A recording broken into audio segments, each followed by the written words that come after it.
Right now, in the Ohio Valley, the Weather Prediction Center has a moderate risk of excessive rainfall in effect, the second highest tier on their scale, meaning flash flooding capable of overwhelming roads and neighborhoods is considered likely, not just possible. At the same time, a heat dome that had been baking the southwest is now migrating directly into the mid-south and southeast, setting the stage for what forecasters are explicitly calling a long-duration heat wave. In Nashville, heat advisories are already up with feels-like temperatures hitting 105 to 110 degrees, and meteorologists there are warning it's actually going to get hotter before it gets better. In central Indiana, a severe thunderstorm watch and a flood watch are both active on the same afternoon, while a heat advisory sits right alongside them with heat index values reaching 105 degrees in the same region. This isn't one storm system passing through. This is a genuinely stacked multi-hazard week, heat, severe storms, and flash flooding, all overlapping across the same stretch of the country at the same time, and meteorologists are describing the pattern behind it as locked in for days.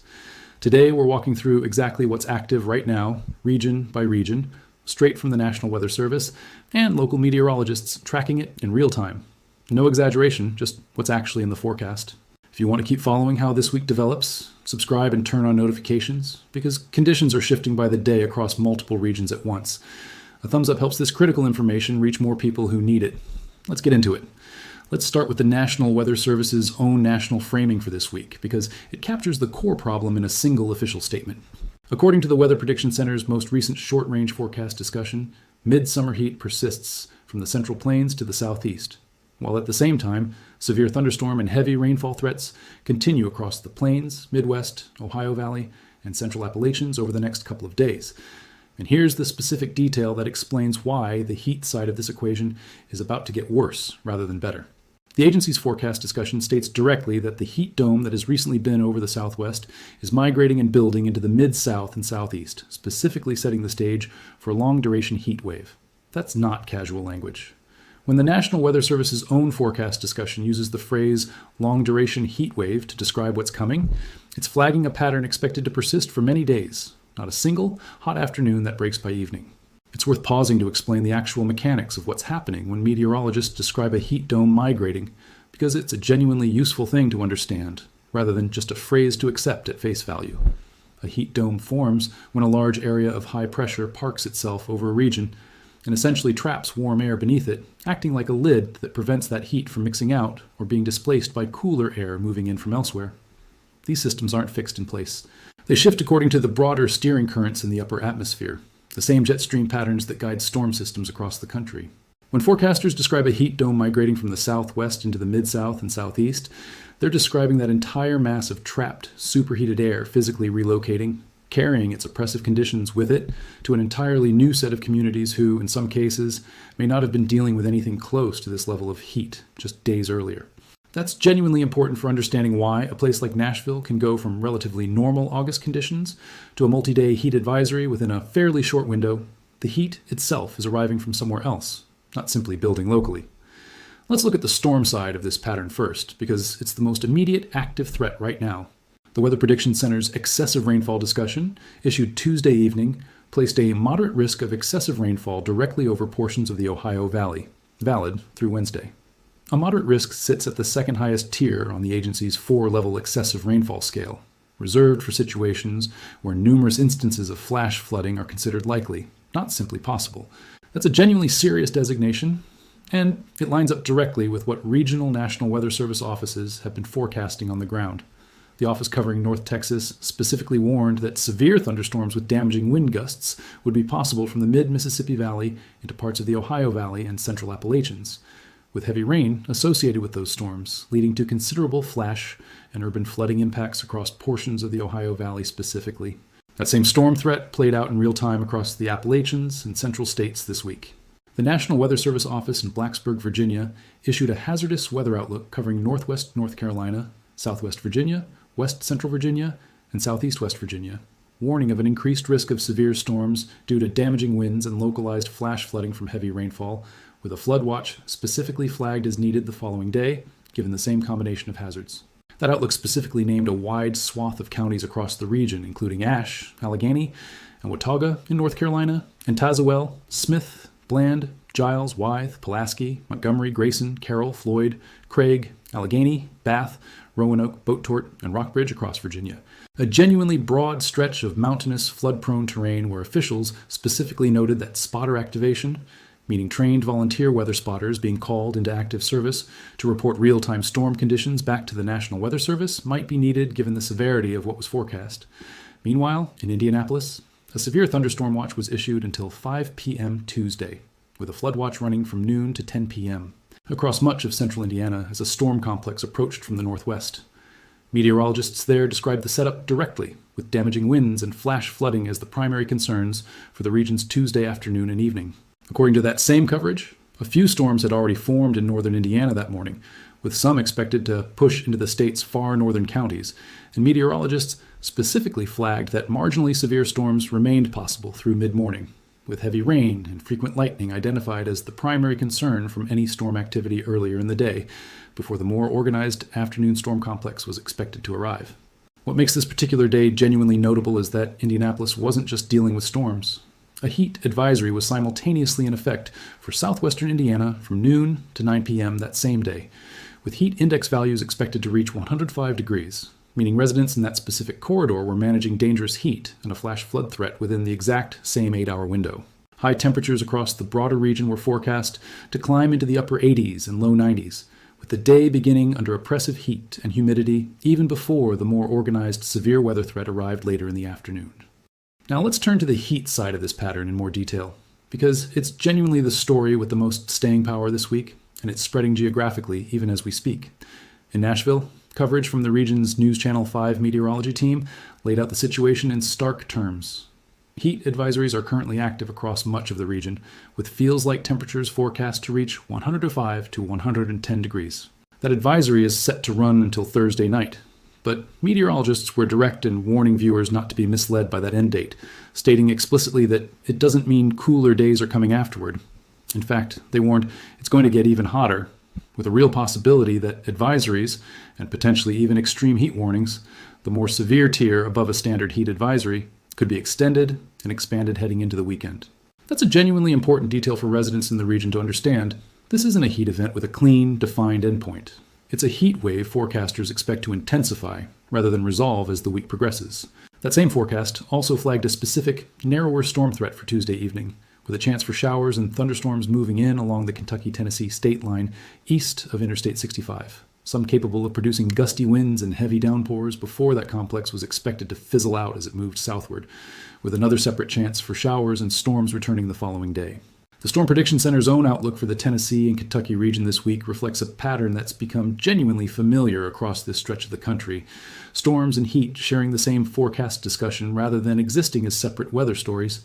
The majority of Tennessee and Kentucky sits under a slight risk, the lowest tier on the SPC's 5-level severe weather scale, for Tuesday evening, with the primary concerns specifically flagged as damaging wind gusts and heavy downpours capable of producing flooding, given how slowly these storms are moving through the region. Slow-moving storms are genuinely significant in this context because storm speed directly determines flood risk. A fast-moving storm might dump heavy rain for 20 minutes and move on, while a slow-moving storm can sit over the same watershed for hours, dropping far more total rainfall onto ground that simply can't absorb it fast enough. This is precisely the mechanism behind so-called training storms, where individual thunderstorm cells repeatedly track over the exact same geographic corridor, one after another, similar to train cars passing over the same section of track, each one adding to a rainfall total that can quickly overwhelm local drainage systems and small waterways, even without any single storm cell being especially severe on its own. Down in North Texas, the National Weather Service's Fort Worth office laid out a genuinely stark 2-part forecast for the remainder of the week that captures exactly the kind of compounding risk this entire pattern is producing nationally. A heat advisory was in effect specifically from 1 p.m. through 8 p.m., what with heat index values reaching up to 106 degrees and actual air temperatures between 98 and 102 degrees, prompting officials to specifically advise residents to drink plenty of water and limit time spent outdoors during the hottest part of the day.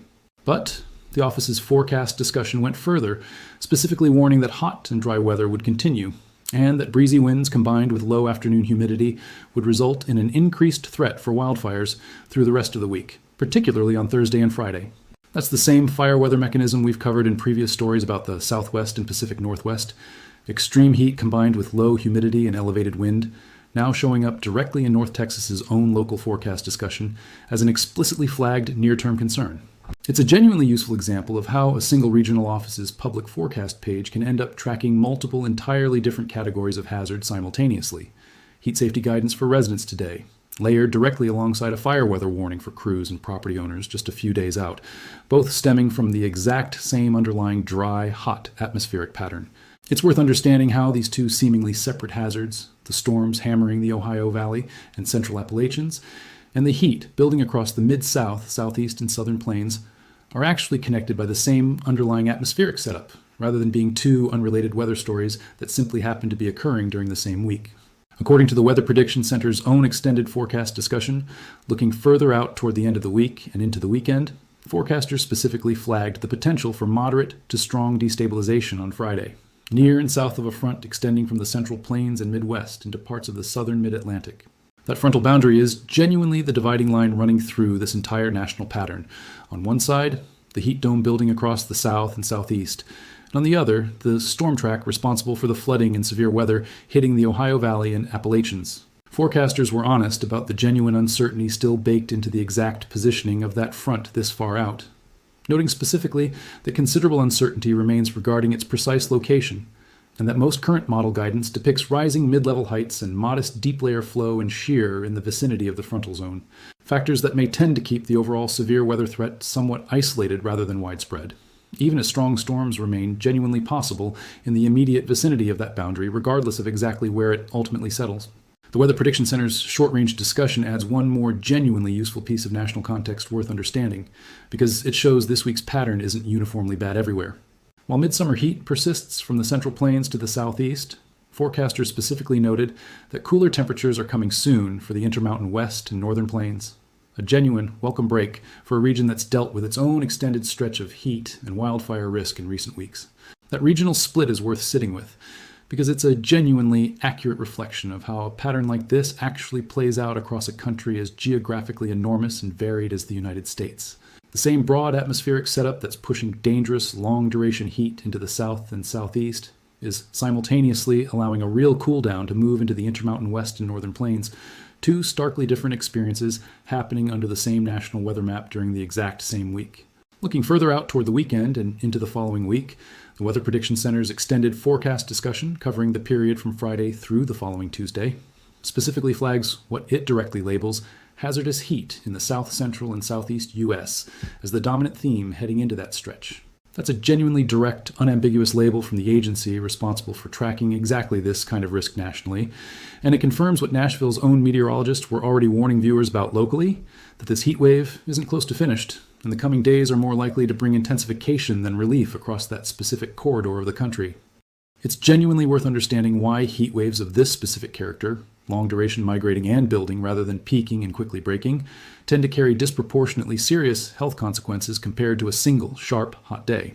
Public health researchers and emergency medicine specialists have consistently documented that the cumulative physiological toll of heat exposure compounds significantly the longer a heat event persists, particularly when overnight low temperatures fail to drop enough to allow the human body genuine recovery time before the next day's heat begins building again. A single 100-degree afternoon, followed by a comfortably cool evening, allows most people's bodies to recover fully overnight. A multi-day stretch of 105 to 110-degree heat index values, especially when nighttime lows stay elevated due to persistent humidity, denies that same recovery window night after night, which is precisely why extended heat waves like the one currently building across the Mid-South and Southeast tend to produce meaningfully higher rates of heat-related illness and hospitalization than an equally hot but shorter single-day event would. So, pulling this entire national picture together, what does being genuinely prepared look like this week, depending on where you actually live? If you're anywhere across the Ohio Valley, Central Appalachians, or the broader Mid-Mississippi Valley corridor, treat the active moderate risk of excessive rainfall with real seriousness. That designation specifically means flash flooding is considered likely across the affected area, not simply a remote possibility, so avoid driving through flooded roadways under any circumstances, since it takes surprisingly little moving water to sweep a vehicle off the road, and keep updated Weather Prediction Center and local National Weather Service alerts close at hand, rather than assuming yesterday's forecast still applies today, given how quickly these storm complexes have continued shifting. If you're in one of the specific counties flagged by the Blacksburg, Virginia office, including the Ashe, Allegheny, and Watauga areas of North Carolina, or the broader Virginia counties named in that outlook, pay particular attention given the mountainous terrain across that region, since steep terrain can dramatically accelerate flash flooding, sending water downhill and into low-lying valleys far faster than flatter ground would allow. If you're anywhere across the Mid-South or Southeast, particularly in Tennessee, Kentucky, or the broader region, Nashville's own meteorologists have been covering directly. Prepare for this heat wave to intensify rather than ease over the coming days. Given the specific warning that advisories could expand into full extreme heat warnings heading into the weekend, this is a genuinely good moment to check on elderly neighbors, make sure anyone without reliable air conditioning has somewhere cool to go during peak afternoon hours, and treat any prolonged outdoor activity, work, exercise, or otherwise with real caution, given how directly feels like temperatures in the 105 to 110 degree range translate into genuine heat-related illness risk. Watch specifically for early warning signs of heat exhaustion, including heavy sweating, weakness, cool and clammy skin, a fast but weak pulse, nausea, and dizziness, since recognizing and responding to those symptoms early, moving to a cooler location and rehydrating is often what prevents progression to the far more dangerous condition of heat stroke.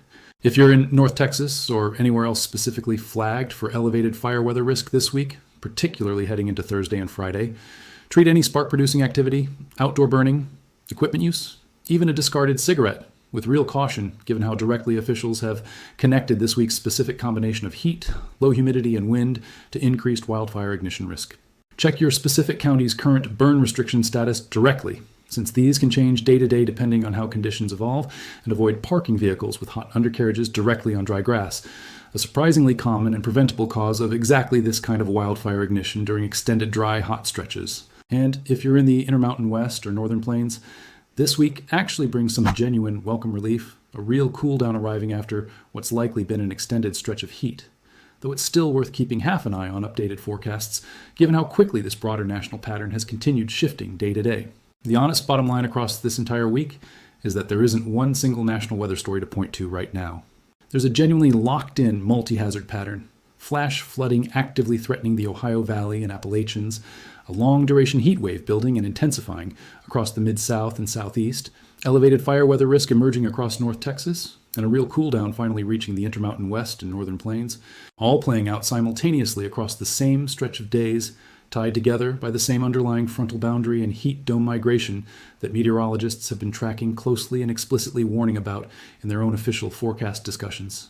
We'll keep tracking how this week continues to develop across every region covered here, and we'll bring you updates as conditions shift.